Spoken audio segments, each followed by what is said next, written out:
ka frikë. Por ama ka dhe njerëzit e vetë faktikisht Berisha në pak. Ka dhe njerëzit e vetë brenda. Bravo i qoftë aty. Edhe, bravo i qoftë, po problemi është edhe kjo është... Bravo i qoftë. Po kjo është edhe një emet, do më thënë, e rend në punë edhe vetë Dumanit, sikurse është një veprim, është sikurse, pikërisht, është sikurse, të të them, grupi i heshtjes është i papar. Ky grupi i heshtjes është i Partisë Socialiste. Edhe këta unë nuk e di pse heshtin.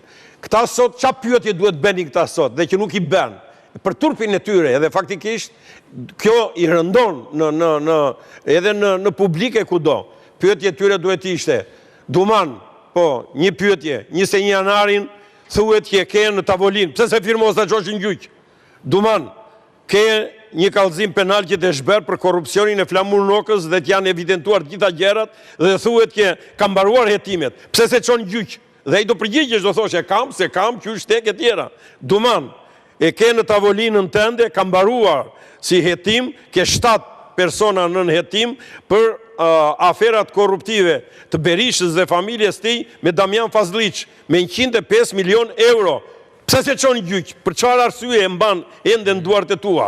Duman, ke vrasjet e Haklajve dhe që thuaj se po mbaron dhe urdhëruesi tyre dhe Sali Berisha.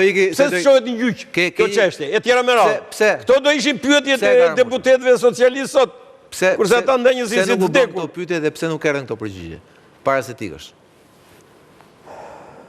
Këta thonë, ne ndjekim një procedurë dhe një fakt penal, por koha ecën më shpejt se këta, dhe për disa gjëra këta janë vënuar. Nuk e di pse, por mu ngresh shqetësimin e madh, edhe për shkak të reformës drejtësi. Por e kush e kontrollon vënesat e këtyre? Pra që të marrë përgjigje një popull i tërë, për meratjet që ka. Edhe për 42-shin dhe 32-shin. Pse ecën dikush më shpejt, dikush më pak?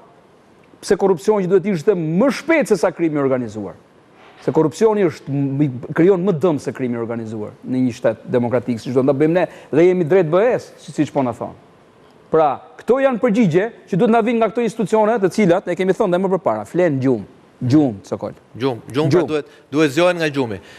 Falenderoj Karamuçën që ishte me ne këtë pjesë parë, ndërkohë ju kujtoj që kjo tabela është e sondazhit ton sot në ora 22. Po do rikthehemi menjëherë me të ftuarat e mi dhe një të ftuar tjetër që do i bashkohet panelit ton për të folur pak për epokën pas Dumanit. Rikthehemi pas pak.